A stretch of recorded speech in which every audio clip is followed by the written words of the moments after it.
Entre Periodistas, la entrevista.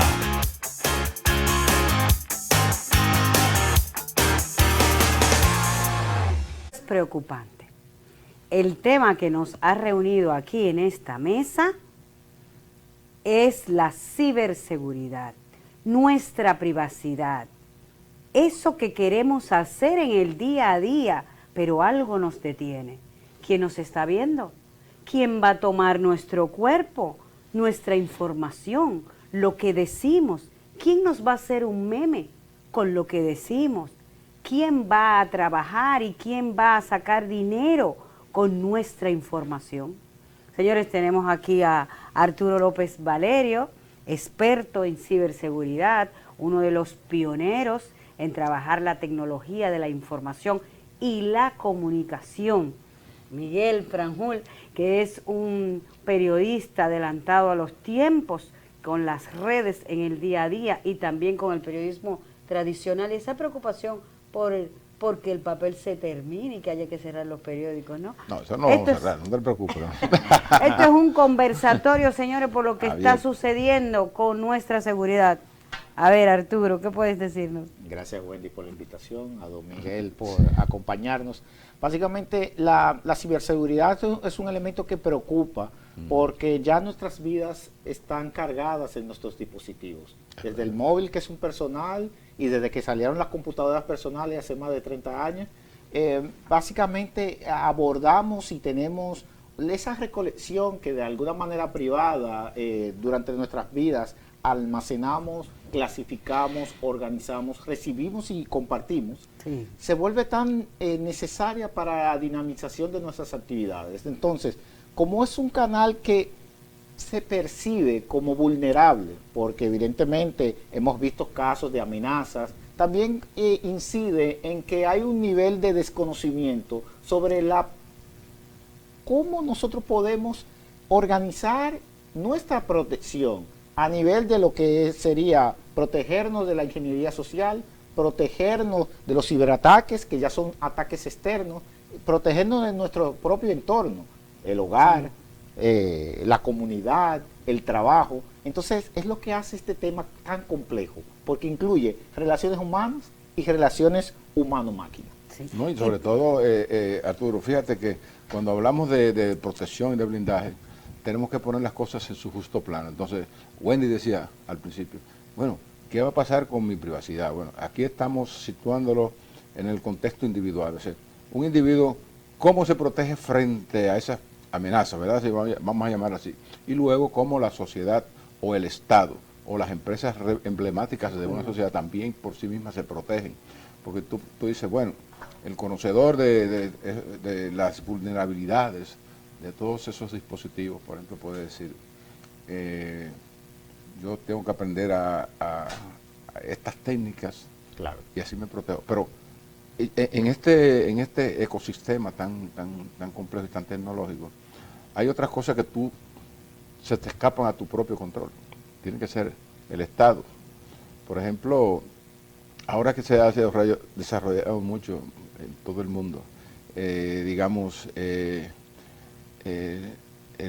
las pruebas de biométricas, claro, un desarrollo de la biometría, o sea, que tú vas caminando, por ejemplo, por una calle, por donde sea, y hay equipos del Estado, de la inteligencia, que están mirando y que aquí viene Arturo, este es Arturo que viene aquí, que tienen toda la información ya acumulada en una base de datos. Entonces, como que estamos desprovistos, como que no estamos blindados con todo y todo. Claro. Ahora, Arturo dice algo fundamental, que es, todo esto sucede porque tenemos desconocimiento. Entonces, ¿qué es lo que realmente tenemos que saber para elegir la información que vamos a dar y no dar? Porque el mundo no se puede detener, la gente ya no puede dejar de bailar, ya no puede dejar de mostrarse, claro, ya no puede dejar de salir en traje de baños, ya no puede, porque eso no lo detiene nadie. Ya el mundo es una manera de expresarse y de soltarse. Entonces, ¿qué es lo que tiene que saber la gente?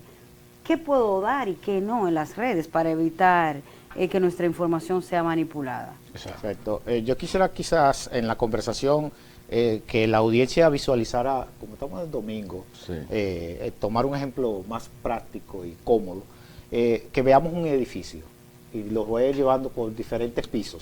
Vamos porque creo que como los temas se entrelazan, quizá a nivel técnico es fácil de visualizarlo, pero para la audiencia tienen que saber precisamente en qué piso está y cuáles son esos problemas que en cada nivel podemos tener. Lo primero es que quisiera recordar a un viejo amigo, a don Freddy de Manzadé, que en paz descanse, que él decía que el que no quiere que se sepa algo, que no lo haga. Y siempre recuerdo esas palabras cuando la dijo un día en una conferencia. Qué difícil es quedarse callado. Entonces, no, sobre todo porque estamos en una época que primero hay que entender que estamos en un gran foro público que es el planeta Tierra. Exacto. Sí. Las tecnologías ahora vigilan y todo lo que hacemos, algún dispositivo las mide. Mi reloj ahora mismo mide mis pasos. Y la capta también. Sí, todo. Y capta el lugar donde estoy. Y lo que hablas. Entonces también. vamos al primer nivel, el personal, el humano. Entonces, el humano cuando interactúa con la tecnología, mis hijos, por ejemplo, pequeños, yo les di un iPad. Cada vez que ellos ponían sus dedos, ya sea sudados o limpios, no importa, que jugaban con el dispositivo, ese dispositivo, para que la audiencia tenga una idea, registra la cantidad de veces que el individuo interactuó en Las él. pulsaciones. Sí. Entonces, hay que entender que todo lo que interactúa alrededor de una tecnología, ya sea Wi-Fi, ya sea su computadora, ya sea una cámara, ya sea su televisión inteligente, su dispositivo de videojuego, está capturando información, no de la interacción primaria, sino de la interacción secundaria. Si usted toma un teléfono móvil y lo pone hacia la luz y ve la cámara, por ejemplo, usted va a ver que tiene otros puntitos, que esos son los sensores. Los sensores captan, que son invisibles quizás a nosotros para simple vista, captan información de la interacción del entorno para dar un contexto de Y información. si se te pierde, Arturo, se te cae en el mar el aparato donde tú tienes toda esa data, ¿qué pasaría? Bueno, ahí entonces entramos a una parte que es importante. Aparte de los dispositivos que registran toda la interacción que tienen, directa o indirecta, ellos evidentemente, si usted los configura correctamente, tiene un acceso a un backup dinámico. Okay. El backup dinámico es básicamente este servicio en la nube, Sí. que me recuerdo también a don Teo Veras hace mucho tiempo que teníamos un debate, que en paz descanse, en el matutino de la 91, Sí, donde me decía, yo no creo en la nube, Ajá. por la seguridad. Sí. Y después de muchos bueno, años, en ese sentido claro, sí, él claro. tenía sus discos duros y Sí. todo, y tenía razón en ese aspecto, Claro en que términos de qué tanta data compartimos, porque el problema es que cuando usted, en la mayoría de servicios que nos ponen en nuestros teléfonos, son generalmente gratuitos. Sí. Al ser gratuitos, nosotros somos el producto de la empresa tecnológica, Sí. porque le estamos cediendo no la data en el término de contexto de saber qué hacemos o qué dicen los datos, sino el contexto que le da ganancia a ellos de cuándo, cómo, dónde, Las que tendencias, es las una inclinaciones. industria en sí. Ahora, ¿qué pasa? Generalmente los equipos, si caen al mar, para responder su pregunta, en algún momento tienen una captura de datos que ha sido respaldada hasta cierto tiempo. Okay. Cuando cae al agua, pierde la señal, se daña el dispositivo, pero increíblemente, inclusive cuando usted tiene una computadora, un dispositivo ya sea desktop o laptop, y uno dice, se dañó el disco duro, hay que entender algo, los discos duros son recuperables, porque al final son planchas magnéticas donde la información Bien está protegida. atrapada ahí. Sí. Para destruirlos apropiadamente, un profesional debe procesarlos, porque solamente tirarlo a la basura, o como vemos en la película, que se aplican muchos métodos, son erróneos, porque pueden ser recuperados. Entonces muchas personas, cuando supuestamente borran el disco duro, no, yo lo borré, no está borrado. Hay una capa inferior que un técnico puede recuperar la información que ahí existía. Entonces, hay que entender. A Wendy le pasó No hay nada eso. seguro, entonces. Wendy, a ti te pasó eso. Pero ¿no? claro, Que claro. dijo, se perdimos el disco duro y cosas, y le recuperaron. Recuperaron toda la información. Entonces, Sí, así a es. nivel personal, en el primer piso, hay Ok. que entender que nuestra interacción con la tecnología genera datos que se acumulan, que pueden ser recuperables o no, pero al mismo tiempo, si no mitigamos el riesgo al protegernos, entonces podemos sufrir, primero, accesos inadecuados a esa información, autorizados o no.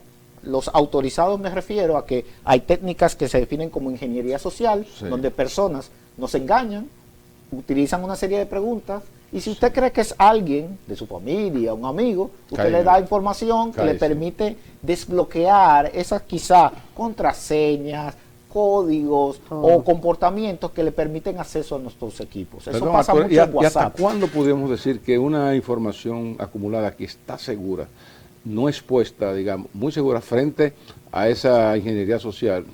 Mientras exista el factor humano, no hay protección. No hay protección. Entonces, ¿qué pasa? Ahí es donde viene la mitigación de riesgo. Y es algo que nosotros a nivel de consultoría tratamos de comunicar a nuestros clientes. Y es que en la medida que usted más publica y comparte en canales sociales amplios, más riesgo tiene.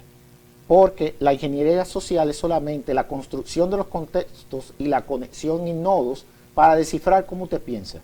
Entonces eso desbloquea bastante información. Entonces en un ejercicio de protección para ejecutivos, uno toma simplemente ciertas muestras y le dice, mire, usted le está diciendo claramente, inclusive el PIN del control de seguridad de su casa. Porque simplemente cuando conversamos, cuando interactuamos, ciertas preguntas clave nos puede llevar a cierto tipo de informaciones. Fecha de cumpleaños, fecha de aniversario. Entonces, la principal barrera que nosotros podemos levantar primero a la hora de protegernos en el primer nivel es poder entender que necesitamos sistemas que nos ayuden a respaldarnos y no depender de nuestro cerebro, y eso es un atentado a la memoria, dicen los psicólogos, porque generalmente nosotros pensamos en patrones, y los patrones, increíblemente, yo puedo entender los patrones de Don Miguel leyendo sus artículos, y si los analizo profundamente, porque eso no lo analiza una persona, lo analiza también otra máquina, podemos entender cuáles son los puntos clave, porque hay palabras que él repite, elementos que él asocia, ideas que vuelve y repite, y nos da un contexto de que eso, como él piensa, puede aplicarlo también a su seguridad. Entonces, ahí siempre recomiendo que se utilicen generadores de contraseña, sistemas que son como billeteras de contraseña, para almacenarlas, porque deben ser códigos de, por ejemplo, más de 30 o 40 caracteres generados por un computador, en donde usted tiene una contraseña maestra, que también debe ser muy segura, pero se le obliga a usted a no repetir contraseña. El primer peligro que tiene un ciudadano es a la hora de que cuando crea la clave perfecta, la repite en un sinnúmero de sitios. Entonces, sin darse cuenta. Entonces, muchos bloques de clave, estos sistemas de protección o billeteras de clave, lo que hacen es que también analiza tus claves y te dice, este sitio ha sido vulnerado. Porque a veces nos pueden copiar en un sitio que nos registramos una vez, colocamos nuestra clave, pero para nuestra desgracia, esa clave ya es pública entre los hackers. Estoy hablando de un acceso externo. No le hackearon el sistema, es simplemente que su clave, el sistema de un tercero fue vulnerado, ya está pública y simplemente se prueba en otro sitio. Y un día usted se levanta tranquilo y le hackearon otra plataforma. Entonces es importante tener la conciencia de la protección primaria, que es la contraseña. Y luego viene otro punto, que eso funciona transversalmente en todos los pisos del edificio, que es el factor de autenticación. ¿Qué es el factor de autenticación? Recordemos el sistema de protección en la banca, por ejemplo, que nos daba un token o nos pedía una tarjeta de clave. El segundo factor de autenticación es una herramienta que, aunque usted tenga la contraseña, te pide un código adicional que puede venir en una tarjeta, en un token o en un mensaje SMS, que generalmente te piden el número de teléfono. Eso obliga a que la persona que esté enfrente de un computador, de una tableta, pueda entonces tener otro equipo que usted ha autorizado para hacer la validación. Hay inclusive memorias que pueden, a nivel corporativo o personal, que usted puede llevar en el bolsillo, que es un token físico, que usted puede insertar en el computador, que generalmente ayuda a elevar el nivel de protección, porque si no está esa llave, como comúnmente se le dice, el sistema no valida. Pero fíjese, una buena contraseña. Eso, por ejemplo, en el caso que te estén atracando, bueno, que tú tengas dos pistoleros ahí y le dices, bueno, ya es un caso extremo. Vamos, ya es un caso de seguridad, literalmente. Pon las claves ahí con una pistola y tú vas manejando Correcto. Pero lo importante es proteger la contraseña y luego tener un sistema de validación o de autenticación que permita entonces asegurar los accesos. No solamente que se sepa mi clave, sino que en el momento van a tener que tener el móvil o la llave o un token. Entonces eso se reduce y lo que hace es que mitiga el riesgo.